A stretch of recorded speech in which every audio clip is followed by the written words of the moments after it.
YouTube channel mga kigilaan. So doon na tayo mga na-post nga Bisaya o Tagalog, pero may mga Tagalog sa comment na nagsasabing sana ma-Tagalog o kaya malagyan ng subtitle ang video natin na na-upload sa YouTube sapagkat marami umanong mga Tagalog na hindi makaintindi ng Bisaya. So, ngayong umaga mga kapatid, ating tatalakayin at susuriing mabuti yung naganap na debate ni Father Darwin Getgano, yung exorcist sa Diocese ng Tagbilaran, at siya kasama natin sa Catholic Faith Defenders. No? At sa INC debater na si Ramel Parba na naganap sa Loon Bohol na debate. Sapagkat ayon sa mga ibang kaanib at kahit na sa mga ministro ni Felix Manalo, ang sabi nila ay palagi lang nag-object ang pare niyo sa naturang debate.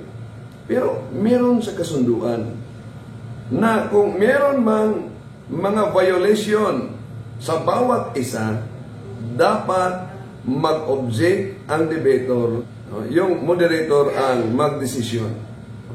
So, sapagkat noong mga nakalipas na program at sa video na na-upload natin sa YouTube, ating ipinakita sa inyo kung paano at ano ang ginawa ni Mr. Ramel Parba upang mariing pabulaan ang Iglesia Katolika na itong iglesia na ito ay tatag ng ating Panginoong Jesucristo. Paano po ba niya pinabulaan na ang Iglesia Katolika ay hindi tatag ng ating Panginoong Jesucristo? Sa pamamagitan ng paggamit sa mga aklat na Katoliko, ngunit karamihan ng mga aklat Katoliko na kanyang ginagamit hindi na nailabas. Yung palagi nilang ginagamit sa iba't ibang debate, hindi na nailabas, sapagkat alam nila na mabuking sila kapag ilabas nila sa naturang debate. Pero sapagkat wala nang ibang magamit ang mga ministro ni Felix Manalo, paano niya tinutulan na ang Iglesia Katolika ay hindi tatag ng ating Panginoong Jesucristo sa pamamagitan ng paggamit sa aklat Katoliko? Yung pananampalataya at katuwera na ang may akda ay si Monsignor Jose Abreu, na ang katagang Katoliko ay hindi ginagamit ng ating Panginoong Jesucristo at ng mga apostol, ngunit napatunayan at ipinakita ko sa inyo na pinutol ng naturang ministro. Hanggat mo itong libro, pare, ang wikang Katoliko ay salitang Grego. Ibig sabihin, pangkalahatan. Bagamat hindi ginamit ng Panginoon o ni Kristo at ng mga apostol ang katagang ito. Tanggap mo ito, hindi? Oo na nga, ayinon ako kaganina. Nga rin na to potlon. Natubag ko, Mr. Moderator. Atong tiwason. Tiwason na to. Kay ay incomplete man. No words, no signs. Ningon din bagabat hindi ginamit ng Panginoon at ng mga apostoles. Di man i-period, kama man eh. Anong imo mang i-period? Mo nang ma-period imong pagsabot. Padayon. Katagang ito ang diwa ng kanilang mga gawain at utos ay Katolika o pangdaigdigan at pangkalahatan. Inyong gawing alagad ang lahat ng bansa. So klaro, Catholic. Iritso lang lagi basa. Mo lang aaron makumpleto, parang dili ma-incomplete ba? INC. At yun naman isang aklat na paboritong-paborito nila, ang Roman Catholic Church by Edward Taylor, no? Na ang nakasulat, the word Catholic was first used by St. Ignatius, Bishop of Antioch. It was first used by Saint Ignatius, Bishop of Antioch in Syria, who was martyred about AD 110. Pero, nabasa niya ang dapat hindi basahin. No? Dapat, yung sa pahina 2, ito ang nabasa niya. The church founded by Christ is here. Diba? Ipakita ko sa inyo ang video. Nabasa niya. Matod sa ilang libro, kinsay gi-invento sa pangalang Katolika. Usbon ko. Yeah? It was first used by Saint Ignatius. Catholic is the ancient name by which the Church of Christ has been known for 19th centuries. It was first used by Saint Ignatius, Bishop of Antioch in Syria. Pagkatapos, the church founded by Christ is here for the first time called the Catholic Church.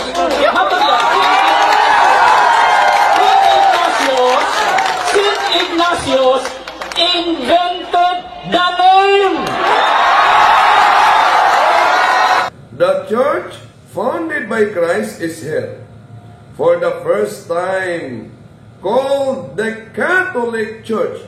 Hindi.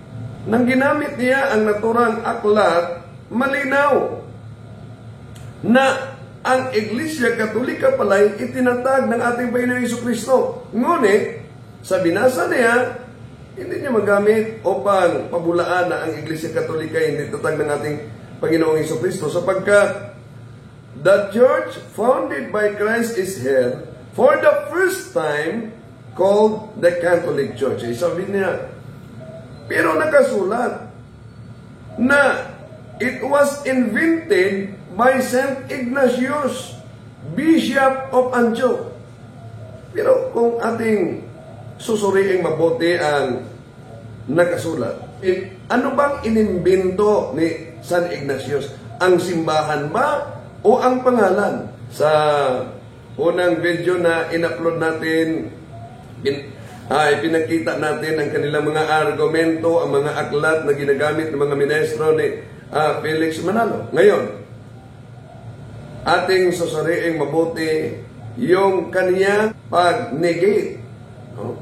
Na mariin niyang tinututulan.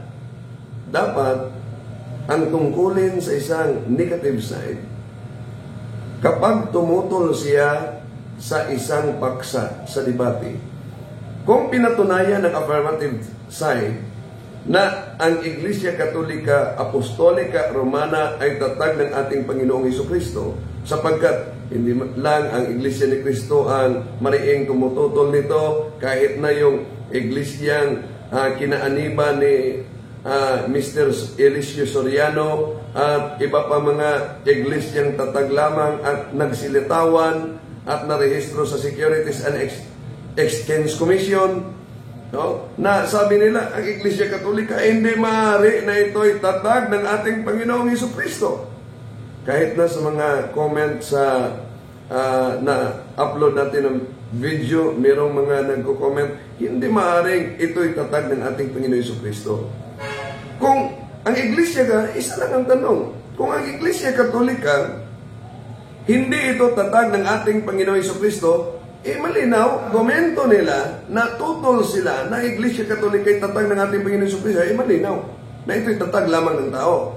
Pero, makapagbigay ba sila ng pangalan ng tao at history kung sino ang nagtatag sa Iglesia nito? Iglesia na ito, kailan ito itinatag? Saan ito naitatag? At saan natin mabasa? Batay sa history, hindi batay sa history. Pakinggan po natin ang oposisyon na pamahayag ni Ramel Parba tungkol sa proposition resolved that the one Holy Catholic Apostolic Roman Church is the true church founded by Jesus Christ according to the Bible and references. Pakinggan natin ang kaniyang pagtutol nito. Nakagad ninyo, napansin niyo sa mga tanong ko?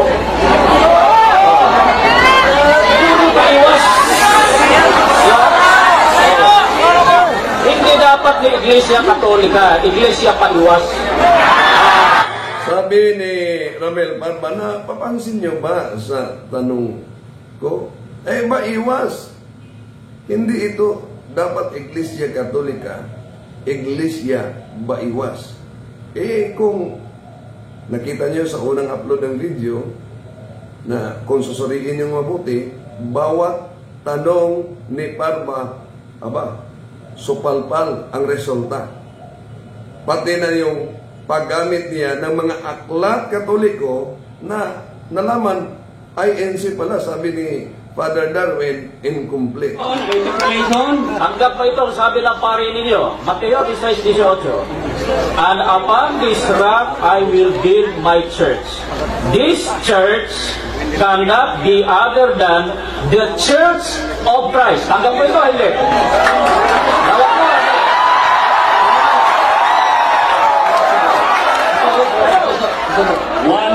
Mr. Moderator, no, ang ngayon, ibalik ang pasubok. Ito ang naging tubag dito. Ano mo?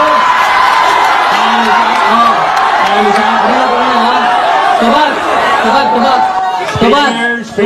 Tubag! Behave. Ayos lang mo palabi, no?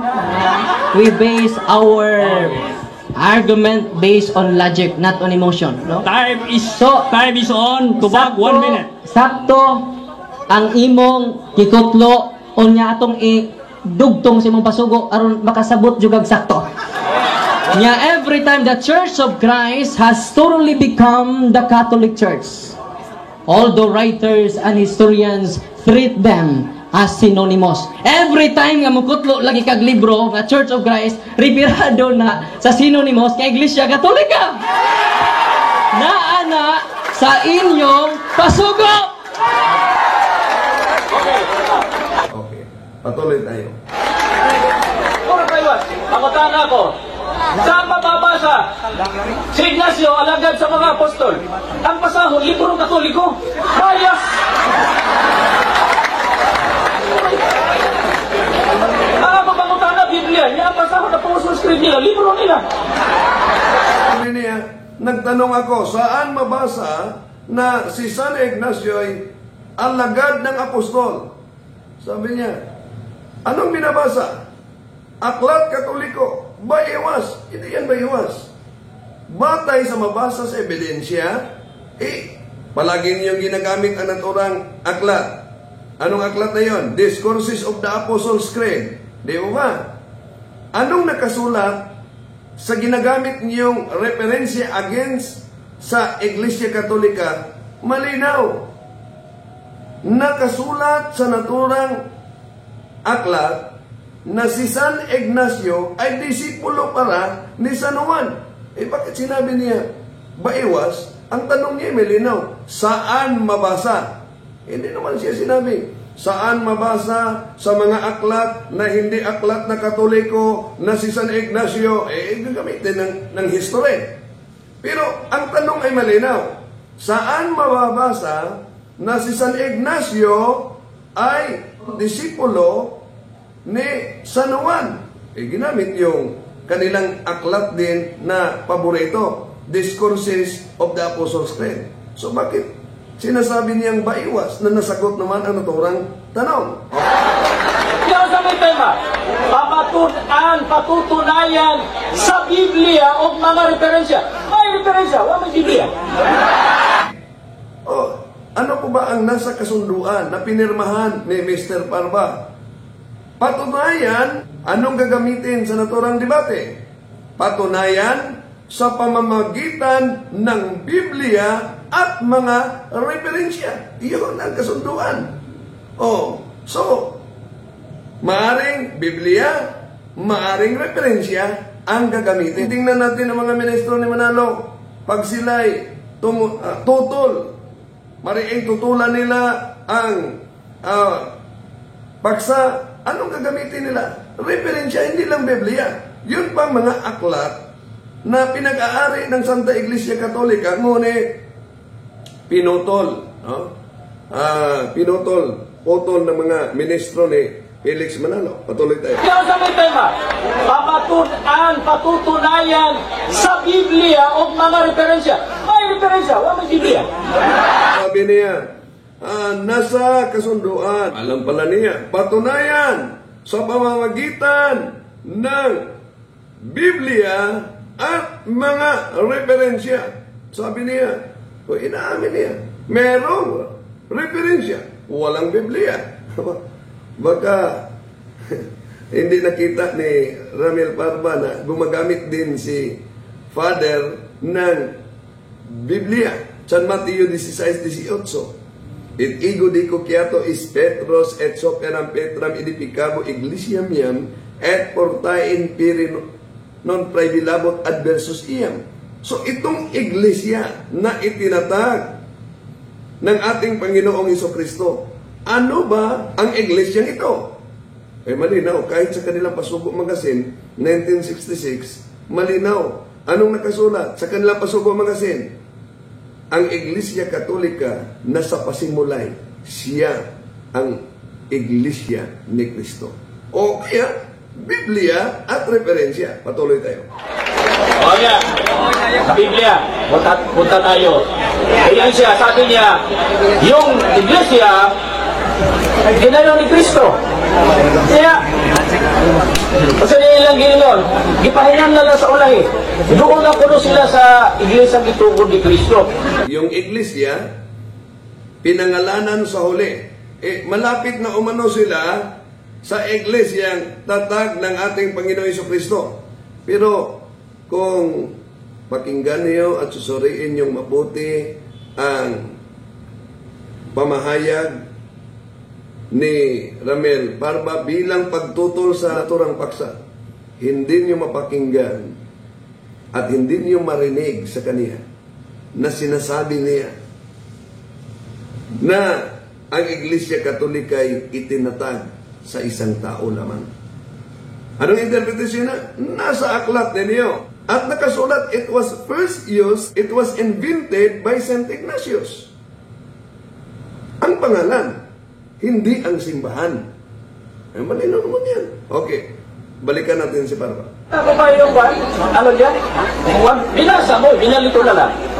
Pag binasa mo sa unahan, yung sinasabi na sinonimo sa mga writers, pag binasa mo sa unahan, ipaliwanag, itinalikod yung Iglesia.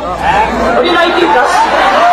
Sapagkat ginamit ni Father Darwin Gitgano yung Pasugo Magazine na nakasulat, ang Iglesia ni Kristo ay ganap nagiging Katoliko. Sabi niya, pag binasa natin ang naturang Pasugo, itinalikod ng Iglesia Katolika ang Iglesia ni Kristo.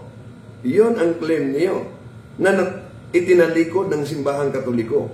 Pero wala yan sa Biblia at hindi rin yan mababasa pati na sa mga referensya na may naganap na pagtalikod sa totoong iglesyang itinatag ng ating Panginoong Hesukristo. Yung apostasy theory, hindi yan pinag-aari ni Felix Manalo. Meron nang nagtuturo noon. Isa, si Ellen Goldwhite, pati na yung grupo sa Saksi ni Jehovah, at iba't ibang kinopya lang nila yan. Kinopya nila sa ibang pananampalataya yung apostasy theory. Pero, totoo po bang may naganap na pagtalikod sa totoong iglesia? Iyon ay malaking kasinungalingan. Sapagkat, kung ang tatag ng ating Panginoong Hesukristo ay nawala at ito'y pinalitan sa itinatag lang ng tao, anong nangyari? Sa Cebuano, pildi ang atong Ginoo. Okay. Patuloy natin. Yung iglesia na sa Biblia, Galacia 1:22. Galacia 1:22, Tagalog at Bisaya. Diatong hinayuna ang mga sakop sa iglesia ni Kristo dito sa Judea. Ginagamit ni Ramel Parba sa kaniyang tindig ang Galacia Kapitulo 1, versikulo 22. At sabi niya, kung sa Tagalog, noong araw na yaon, ang mga kaanib sa iglesia ni Kristo doon sa Judea. Mga kapatid, kung kahit sa Cebuano version, ang Galacia Kapitulo 1, versikulo 22, hindi mo mababasa ang katagang Iglesia ni Cristo. Kahit sa Tagalog. Anong mabasa natin sa Galacia Kapitulo 1, versikulo 22? Hindi pa ako kilala noon sa mga mananampalataya kay Kristo na nasa Hodya. Iyon ang nakasulat. Pero, anong sabi niya? Galacia 1:22, Tagalog at Bisaya. Diatong hinayuna ang mga sakop sa Iglesia ni Cristo dito sa Hodya. Kahit sa King James Version, even sa English, ang nakasulat, and I was is unknown by feast unto the churches of Judea, which were in Christ. Yun ang nakasulat. Malinaw kung paano inikot ni Mr. Parba ang talata na nakasulat, sapagkat sabi niya, nakasulat, Iglesia ni Cristo sa Galacia Kapitulo 1, versikulo 22.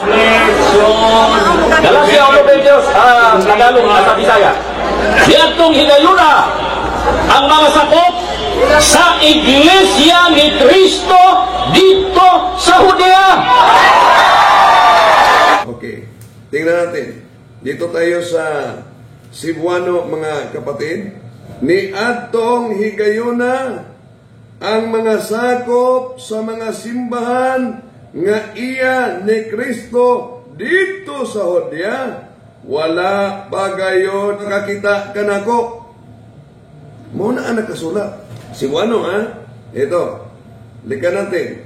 Ni adtong higayuna ang mga sakop sa mga simbahan nga iya ni Kristo dito sa Hodya, wala pa gayon makakita kanako. Sa Tagalog, ano nakasulat?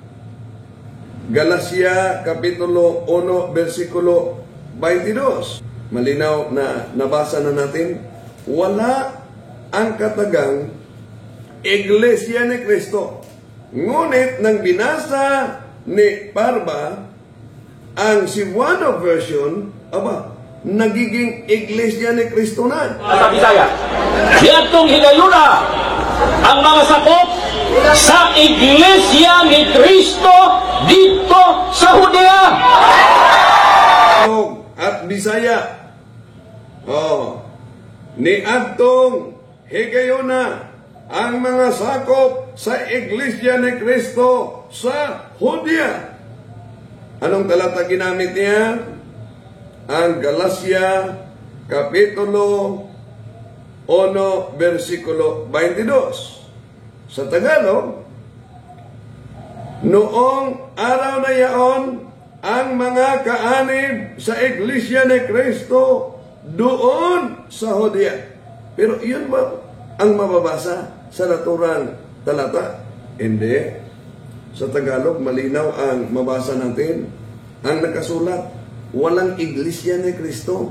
Ang nakasulat, batay sa Galacia, Tagalog version, Galacia Kapitulo 1, versikulo 22. Hindi pa ako kilala noon sa mga mananampalataya kay Kristo na nasa Hodya.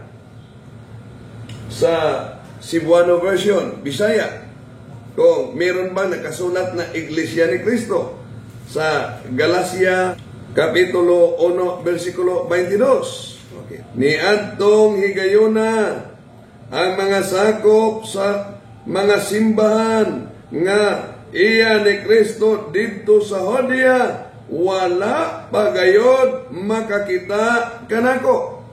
Pero ang tanong, yun bang ginagamit niya kahit ginawa niyang Iglesia ni Cristo ang hindi mabasa sa naturang talata na ginagamit ni Mr.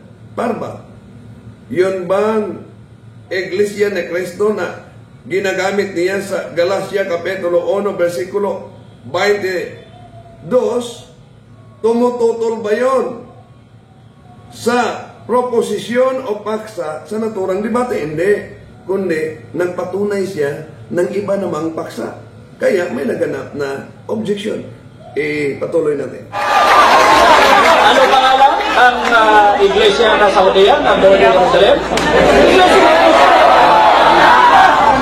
Pagkatapos, 19th century lang, natibuok ng sawa kung nalang pag iglesia ni Kristo. Objection, Mr. Moderator. Nagpamatuod naman siya sa ikadawang Time tema. is up. Akong hangyon siya, naghisgot naman sa Iglesia ni Cristo nga mao na ikadawang tema namo. No nga, so Mr. Moderator, focus lang siya sa akong ipabarog o sa mga referensya, iyang ipakita ang mga litra-litra diha. Sabi niya, 19th century lang na kompleto. Bakit? Kung yun ang argumento, ang Biblia ba? Anong century ito nagiging kompleto bilang ganap na isang aklat? Patay na ang mga apostol. Ibig ba sabihin, sapagkat patay na ang mga apostol nang nakompleto ang Biblia, wala na ang mga apostol, ito'y hindi totoo na salita ng Diyos? So, kahit pa man na yung One Holy Catholic Apostolic Roman Church sa 1870, opisyal, batay sa kanilang ginagamit na Aklat Discourses of the Apostles' Creed, the bishops assembled unanimously decided upon this official name, the One Holy Catholic Apostolic Roman Church, as descriptive of Christ Church. Malinaw. Descriptive meaning marka o palatandaan sa tunay na iglesia ni Kristo. So, sasabihin nila, bakit po ba mayroong mga palatandaan kung ang iglesia katolika ang tunay iglesia ni Kristo? Bakit pa ba ang tunay na iglesia ni Kristo merong mga palatandaan, descriptive name? Una, dahil ang piki na 1,000 ay makilala yon sa pamamagitan ng palatandaan sa totoong, sa tunay na pira. Di ba? Okay. Yun din. Sapagkat sinabi ng ating Panginoong Hesukristo sa Mateo Kapitulo 24, versikulo 24, sapagkat may lilitaw na mga huwad na Kristo at mga huwad na mga propeta. Mayroong lilitaw na mga huwad ng propeta na magdala sa pangalan ng ating Panginoong Hesukristo. Kaya, kailangan ang mga palatandaan sa tunay na iglesia. Sino nagsabi? Si Propeta Jeremias, batay sa nakasulat sa Jeremias Kapitulo 31, versikulo 21, ito ang sinabi, maglagay ka ng mga batong pananda sa inyong landas. Hanapin mo ang daang iyong nilakaran. Sino ba ang daan? Sa Juan Kapitulo 14, versikulo 6, ako ang daan. At ang Panginoong Hesukristo na nagsabi, ako ang daan. Colossus Kapitulo 1, versikulo 18, siya ang ulo ng iglesia at ang iglesia ay kaniyang katawan. At sapagkat maraming nagsisilitawan na mga iglesyang tatag lamang sa mga tao na nairehistro sa Securities and Exchange Commission at gumagamit din sa pangalan ng ating Panginoong Hesukristo, Iglesia ni Cristo, Iglesia sa Diyos, Church of God, Church of Christ. Kaya, kailangan ang mga palatandaan sa tunay na Iglesia ni Cristo. Kaya, kung tingnan natin ang Catechism of the Catholic Church, numero 811, this is the sole Church of Christ, in which, in the Creed, we profess the one Holy Catholic Apostolic Roman Church. Okay. Ituloy natin. Nag-object na ngayon si Father Darwin. Objection, Mr. Moderator. Nagpamatuod naman siya sa ikadawang Time tema. is up. Ako ngayon siya, naghisgot naman sa Iglesia ni Cristo nga mao na ikaduhang tema namo no nga.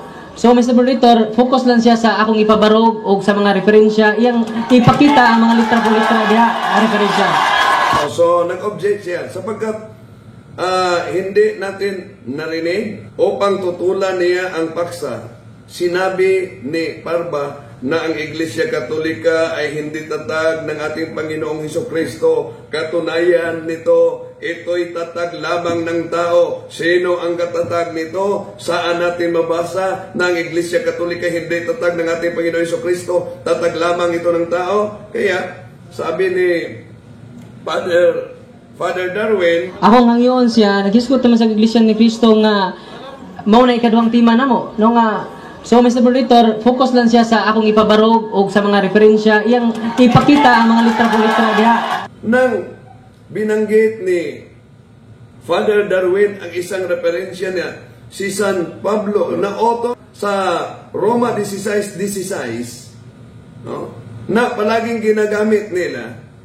Ano bang nakasulat sa Roma 16:16? Sinong author? Ginagamit ni Father Darwin na siya ay ayon sa referensya Katoliko.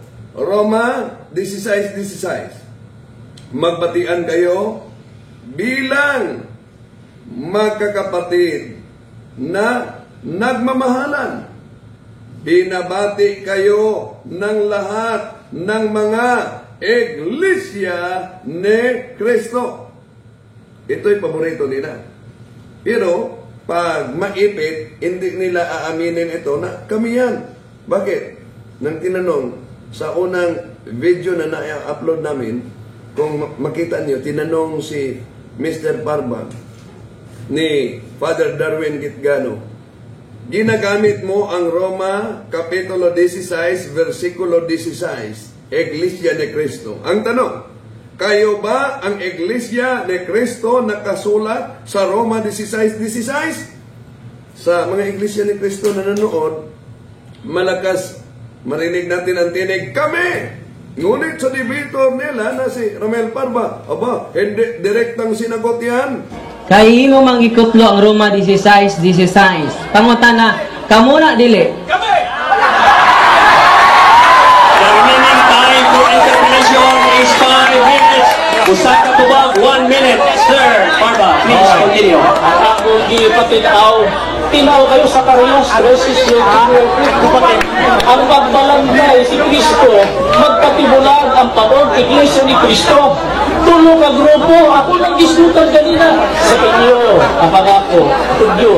Di niyo narinig na sinabi ni Romel Parba na kami ang tinutukoy na Iglesia ni Cristo sa Roma 16:16.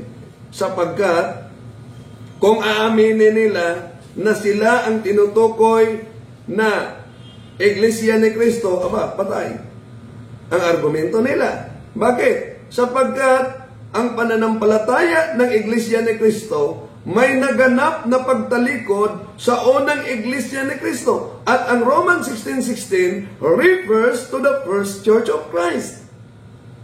Kung aaminin nila, kami po ang nakasulat sa Roma 16:16, di, sila ang natalikod. Wala silang magawa, kundi ang Iglesia ni Cristo naging Iglesia Katolika. At dagdagan nila na italikod sapagkat gusto nilang pumasok. Ha? Okay. At tuloy natin. So, nag-object si Father Darwin Gitgano sapagkat dapat mag-focus lang si Parba sa mga pahayag ni Father Darwin, sa mga referensya na ginagamit niya. Samantala, nang ginagamit ni Father Darwin yung Gloriana Encyclopedia Volume 5, page 106, Catholic Church, Greek Catholicos Universal, term generally applied to the divine society founded by Jesus Christ, dapat i-counter yan ni Parma. Hindi totoo ang nakasulat. Piki ito. Sapagkat nandito sa isang referensya ng Iglesia Katolika, tatag lamang ng tao. Eh, hindi natin yan narinig. Hindi natin yan narinig. Yeah? Okay, nang ginagamit ni Father Darwin ang isang aklat, referensya, na nagsasabing ang Iglesia Katolika itinatag ng ating Panginoong Jesucristo, dapat yun din ang gagamitin ni Parba sa kaniyang pagtutol na itong referensya na ito ay hindi totoo na si Kristo ang nagtatag sapagkat ito ang ebidensya. May rehistro kung sino man ang nagtatag sa Iglesia Katolika, kailan ito na itatag at saan ito na itatag. Hindi natin yan narinig. Kahit sa sino mang debator sa iba't ibang mga religions. Okay, patuloy natin ang objection ni Father Darwin. Excuse me, Sir Parba. So, ang moderator, pumasok na. Excuse me, Sir Parba. I would like to read the first proposition. Pamatudan ko nga ang Iglesia Katolika Apostolika Romana mao ang matuod nga iglesia nga tinukod ni Kristo sumala sa Biblia og referensya. Ang imong istorya ganina mao to nga imong pamatudan. Ang buot ipasabot, your negative comments should be upheld. Negative comments. Binasa muli sapagkat nawala si Parba sa kaniyang tindig. Ang dapat niyang gawin na tutulan niya ang mga argumento, mga referensya na ginagamit ni Father Darwin upang patunayan na ang Iglesia Apostolika Katolika Romana ay itinatag ng ating Panginoong Jesucristo sa tindig ni Parba. Siya'y nagpatunay na naman sa isang paksa tungkol sa Iglesia ni Kristo na itinatag umano at nakapangalan ng ating Panginoong Jesucristo. Hindi yan ang pag-iba sa naturang paksa. Dapat ang negative side, kung hindi siya sang-ayon na si Kristo ang nagtatag sa Iglesia Katolika, edi dapat may ipakita siya na ang Iglesia Katolika ay itinatag lamang ito ng tao batay sa history, hindi sa history. I would like to read the first proposition. Pamatudan ko nga ang Iglesia Katolika Apostolika Romana mao ang matuod nga iglesia nga tinukod ni Kristo sumala sa Biblia og referensya. Ang imong istorya ganina mao to nga imong pamatudan. Ang buot ipasabot, your negative comments should be upheld. Sabi ng moderator, kanina sinabi mo, patutunayan ko. Ang negative side, hindi ang magpatunay. Ang magpatunay ay ang affirmative side. Pero, ang ating napakinggan sa moderator, sinabi mo kanina, patutunayan. So, ano sabi ng moderator? Negative comments. Huwag kang magpatunay. Hindi pa yan ang paksa sa naturang debate na Iglesia ni Kristo ang pangalan sa Iglesia ng itinatag. Pero bisag ibadlong na ni siya sa moderator, padayon niya po. Is there objection? Niingon na kami sa moderator nga akong objection granted. Yes. Pero nagpadayon pa man siya. For the negative comments coming from Sir Ministro Ramel Parba, please adhere to the main issue. Adto ni mo tumagon dito. Sir Parba, time's on. Continue. Okay. Nag-object na naman si Father Darwin sapagkat yung pagtalikod sa iglesia, hindi yan ang paksa. Ang paksa ay klaro. Patunayan na ang Iglesia Katolika ay itinatag ng ating Panginoong Jesucristo. So anong tungkulin sa negative side? Ang tungkulin sa negative side, sa kaniyang pagnigar ay ipakita niya ang mga ebidensya na ito'y hindi tatag ng ating Panginoong Jesucristo. Anong ginagamit niya? Sa Gawa ng mga Apostol, Kapitulo 20, versikulo 29, sapagkat ang iglesia ay pinasok ng mga bulaang propeta, bulaang mga ngaral.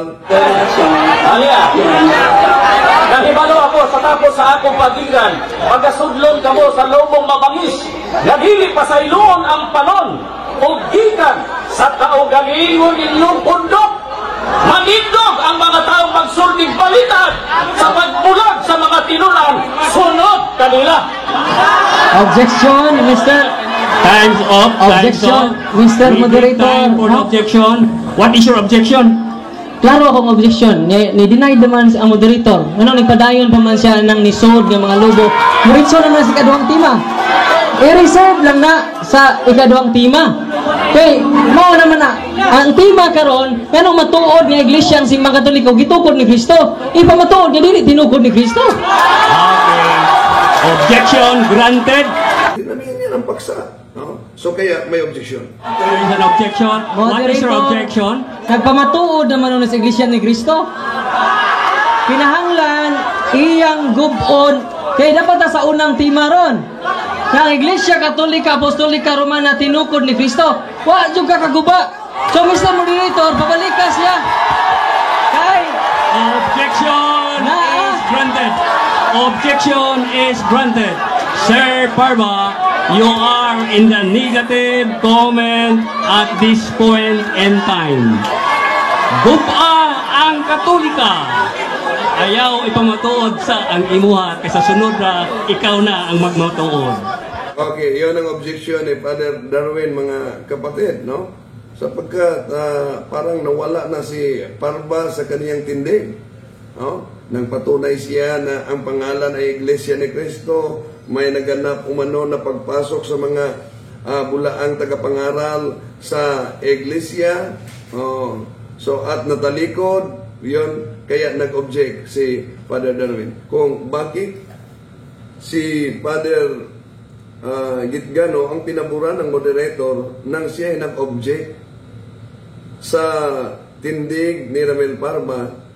Yung tindig ni Ramel Parva dapat ay tutulan niya ang lahat ng mga teksto at referensya na ginagamit na inilanta ni Father Gitgano sa publiko upang patunayan na ang Iglesia Katolika ay iglesyang tatag ng ating Panginoong Jesucristo. Ngunit, nang tumindig na si Parva, abay, siya ay nagpatunay naman na ang iglesia umanong itinatag ng ating Panginoong Jesucristo nakapangalan ng iglesia ni Kristo. Pero hindi natin narinig na sinabi niya, hindi totoo ang Iglesia Katolika, Apostolika Romana, sapagkat ang tunay na iglesia na nakasulat sa Galacia Kapitulo 1, 22 ay Iglesia ni Kristo. Narinig natin, mga kapatid, galing sa bibig mismo ni Parva, binasa niya ang Biblia, Cebuano, ang nakasulat umano sa Galacia Kapitulo 1, versikulo 22 ay Iglesia ni Kristo. Lalo mga sa Bisaya, diatong hinayuna ang mga sakop sa Iglesia ni Kristo dito sa Judea. Pero, ang tanong, Iglesia ni Kristo ba talaga ang nagkasulat? Diatong hinayuna ang mga sakop sa Iglesia ni Kristo dito sa Judea. Aba, nalantad na naman ang isang kasinungalingan ng ating kapatid. Mudos na mga ministro ni Manalo. Sapagkat kung tingnan natin ang nakasulat sa Galacia Kapitulo 1, versikulo 22, wala tayong mababasang Iglesia ni Kristo. Ito ang ating mabasa. Niadtong higayuna ang mga sakop sa mga simbahan nga iya ni Kristo dito sa Judea, wala pagayod makaila kanako. You know, kung sa iyang gibasa, Iglesia ni Kristo. Okay. Sapagkat sabi niya, Bisaya, Tagalog. Tagalog sa Bisaya. Pero Bisaya lang ang binasa niya, walang Tagalog. No? Pero tingnan natin sa Tagalog, baka merong katagang Iglesia ni Cristo sa binanggit niya na talata, Galacia Kapitulo 1, versikulo 22. Ito ang ating mabasa. Hindi pa ako kilala noon ng mga mananampalataya kay Kristo na nasa Judea. Ang tanong, saan ba ang katagang Iglesia ni Kristo? Batay sa kaniyang binasa. Kayo ang maghusga. Okay. Ilang bisis na si Father Darwin Gitgano nag-object sa tindig ni Parba, at ilan ding beses na si Father Darwin Gitgano ang pinaburan sa moderator dahil lumabas na sa paksa at kasunduan si Parba. Okay, patuloy natin. Sa buhat, kaya ito mabasa. Ito, mabasa na ito. Nalibalo ako, natapos sa akong pagitan.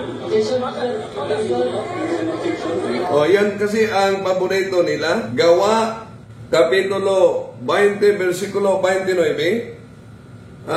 Kaya nag-object si Father Darwin sapagkat yung Gawa Kapitulo 20, versikulo 20, sa isang doktrina naman iyon ng Iglesia ni Cristo about apostasy theory. Kaya ang unang iglesia, gisulod sa mga bakatong manlalagda. 2029, ito. 2029, sa buhat, kaya ito mabasa. Ito, mabasa na ito, MB. Nang himalo ako, natapos sa akong pagitan.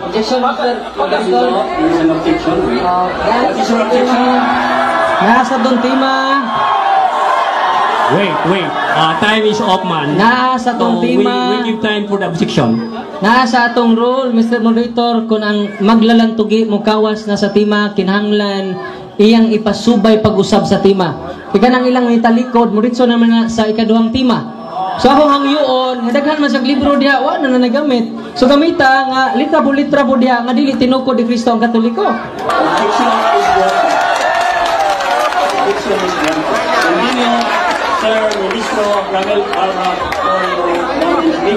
At hindi naman yun paksa sa naturang debate na patunayan na ang unang Iglesia ni Kristo ay natalikod. Hindi yun ang paksa.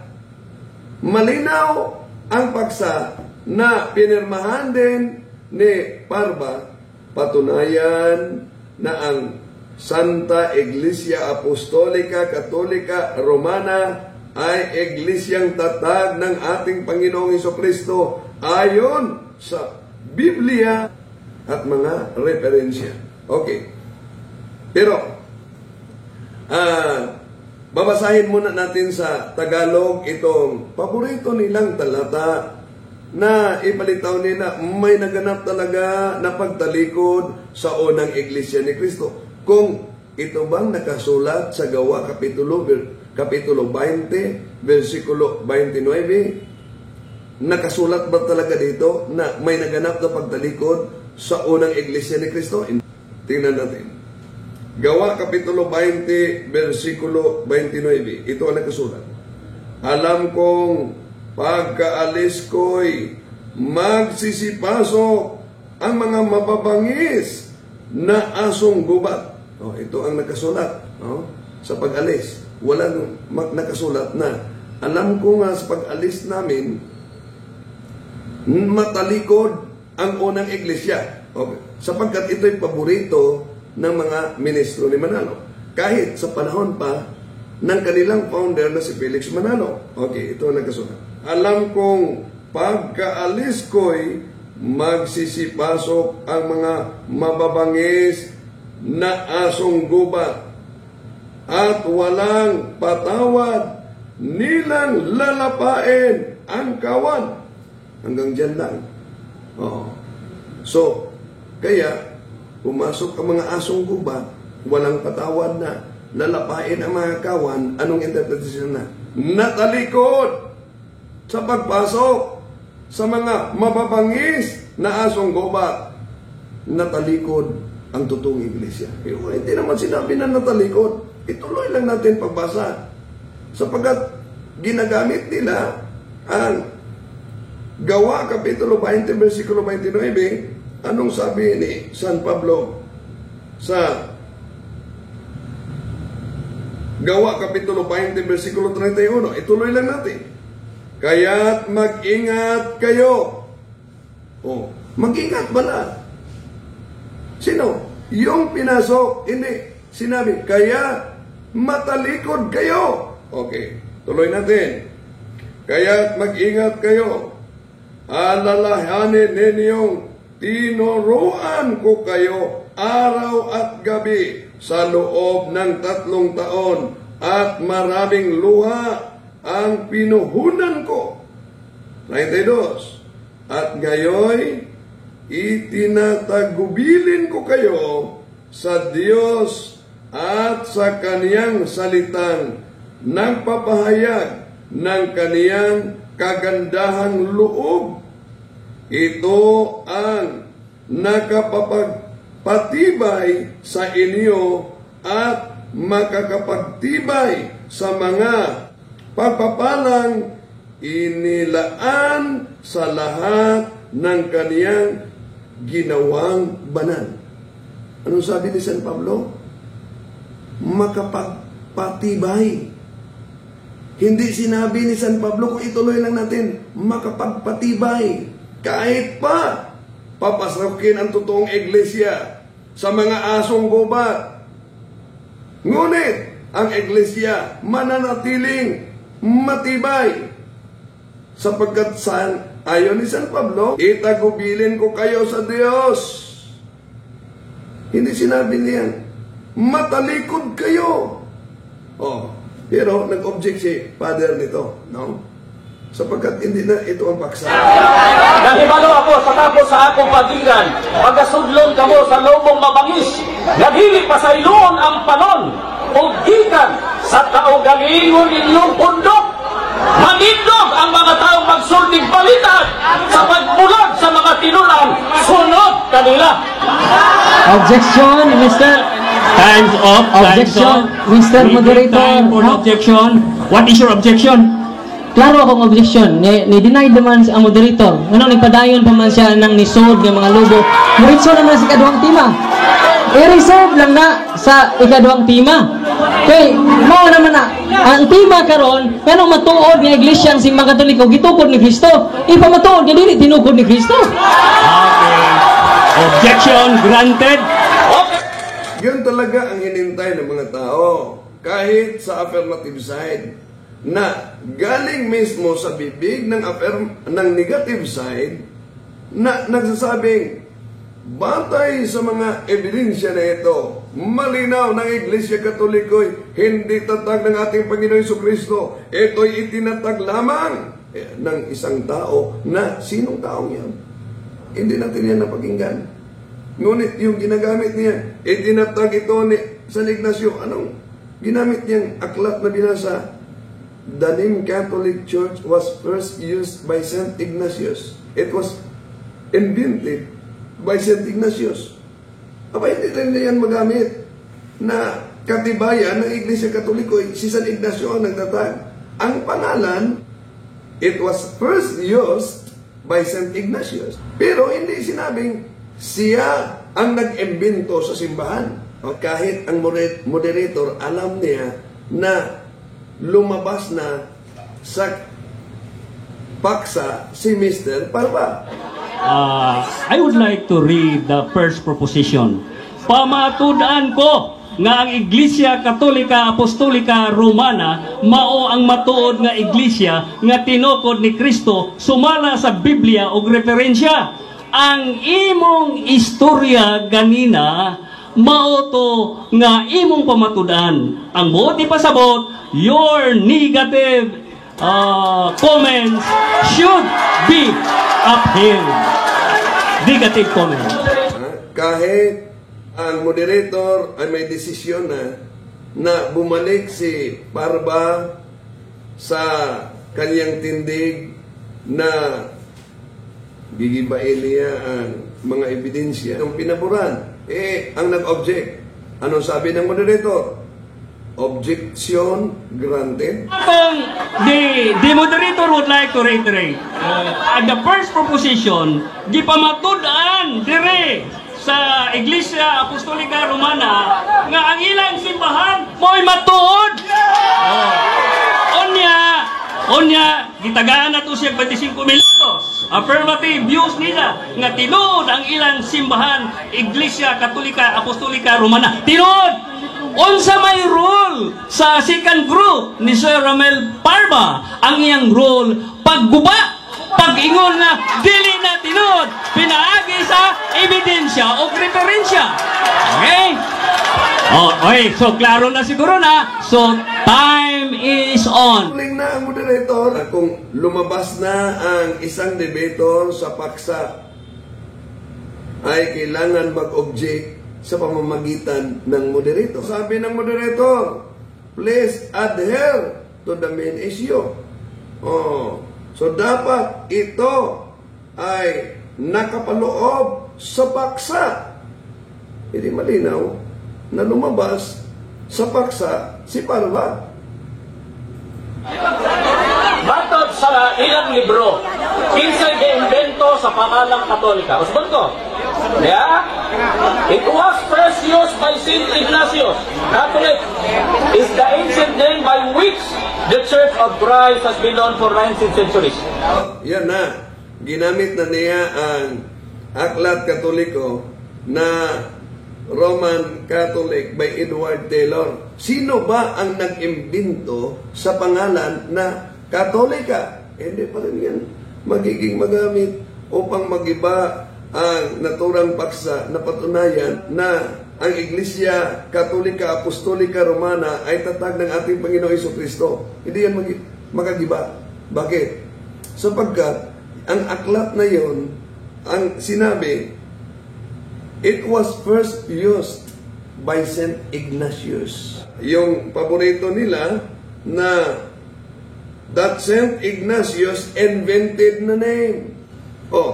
So kung susuriin natin mabuti ang nakasulat sa naturang aklat, yung pangalan ang inimbento, hindi ang simbahan. Pero may nabasa siya na hindi dapat niyang babasahin. Matod sa ilang libro, kinsay giimbento sa pangalang Katolika. Usbon ko. Yeah? It was first used by Saint Ignatius. Catholic is the ancient name by which the Church of Christ has been known for 19 centuries. It was first used by Saint Ignatius, Bishop of Antioch in Syria. Pagkatapos, the church founded by Christ is here for the first time called the Catholic Church.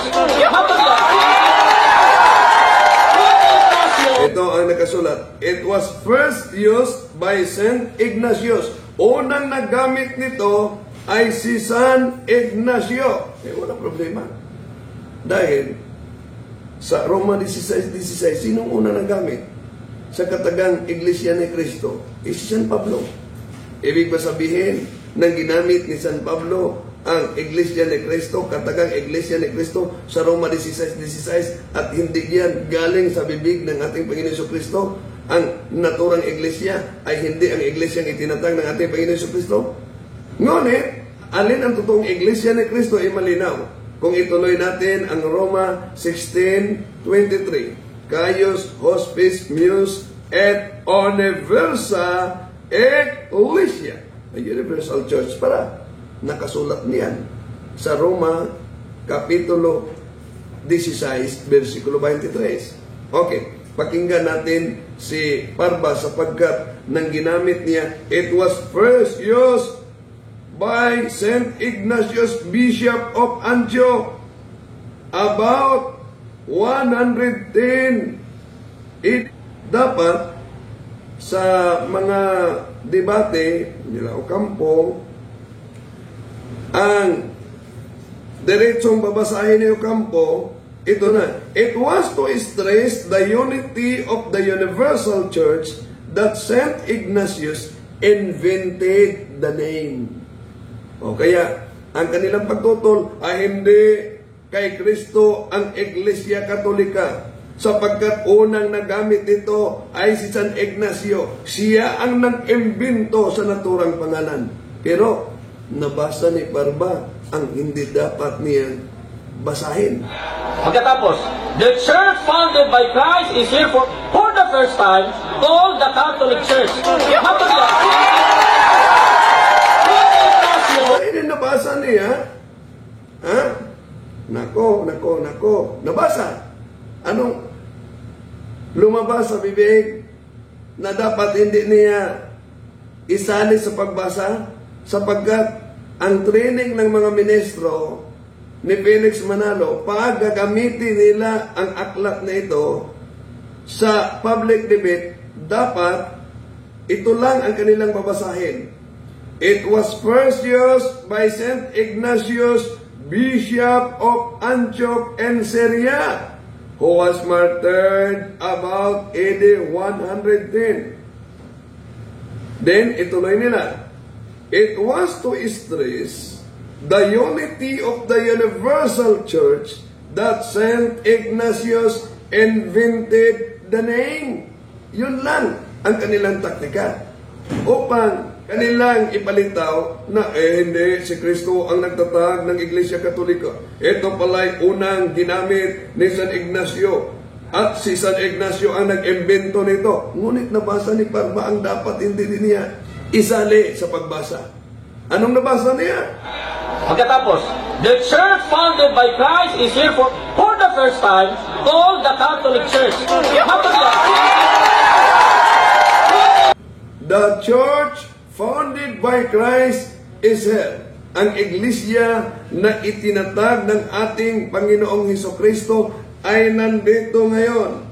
Sa unang pagkakataon ay tinatawag na The church founded by Christ is here for the first time called the Catholic Church. Mapagyan. Pinatunayan pa rin niya gamit ang naturang aklat na ito palang Iglesia ni Cristo sa unang pagkakataon ay tinatawag na Iglesia Katolika. And so therefore, the true Church of Christ is the Catholic Church. Matod sa ilang libro, kinsay gi-imbento sa pangalang Katolika. Usbon ko. Yeah? It was first used by St. Ignatius.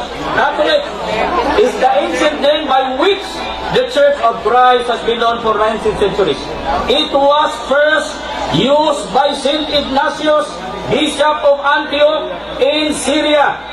Pagkatapos, the church founded by Christ is here for the first time called the Catholic Church. Mapagyan. So, nagsisigawan ang mga tao sapagkat nabasa ni Parba ang dapat hindi niya sali sa pagbasa. Siya mismo ang nagbulgar na the Church of Christ is here. For the first time, it was called the Catholic Church. St. Ignatius invented the name. St. Ignatius invented the name. Walang problema. Hindi ang simbahan ang inimbento ni San Ignacio. Yung pangalan ang inimbento ni San Ignacio in order to distinguish between the true church founded by Jesus Christ and the schismatic churches.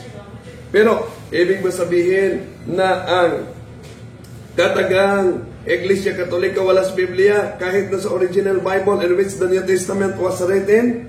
Meron yan sa Acts chapter 9 verse 31. Hemien on Ecclesia Catholis, tis Judaias kay Galalias kay Samarias, erinen ekenyen oy kumunomini.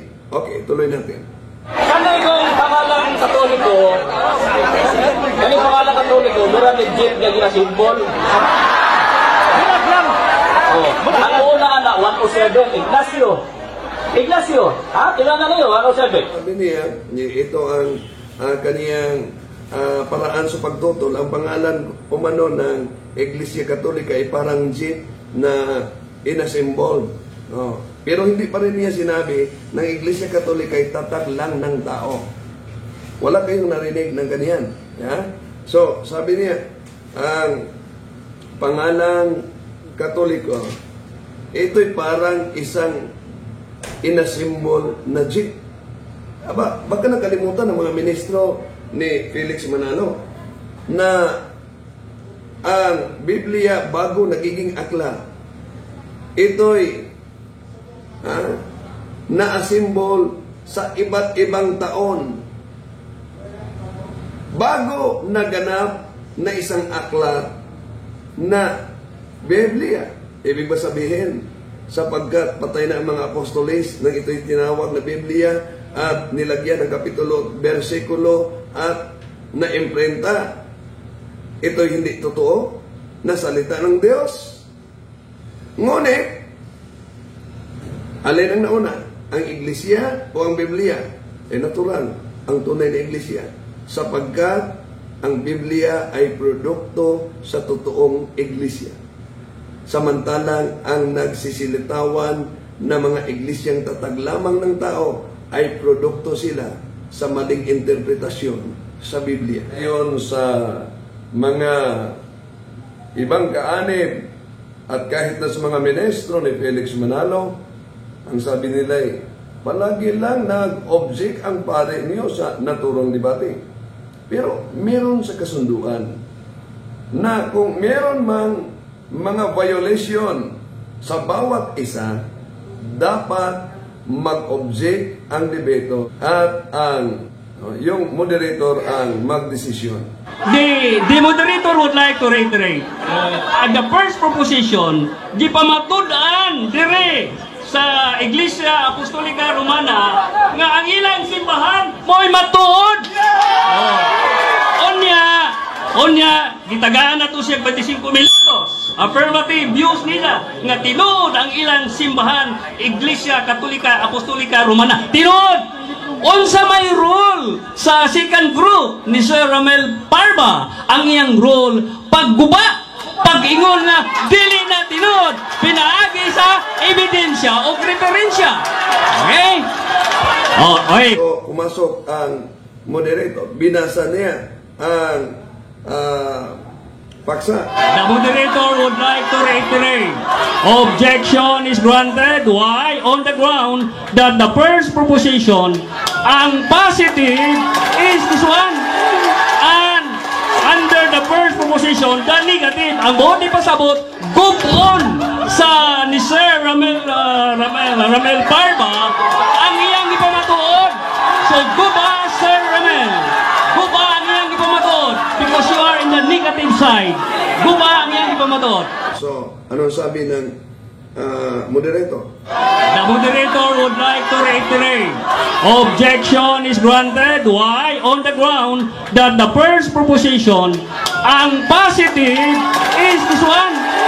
And under the first proposition, the negative, ang buong di pasabot, gupon sa ni Sir Ramel Parba, ang iyang ipamatuod. So, guba, Sir Ramel. Guba ang iyang ipamatuod because you are in the negative side. Guba ang iyang ipamatuod. Your negative comments should be upheld. Iyon ang objection ni Father Darwin, mga kapatid, no? Sapagkat parang nawala na si Parba sa kaniyang tindig. No? Nang patunay siya na ang pangalan ay Iglesia ni Cristo, may naganap umano na pagpasok sa mga bulaang tagapangaral sa Iglesia. So at natalikod, yun, kaya nag-object si Father Darwin. So maya ituloy natin ito pagkatapos ng ating commercial. Standby muna.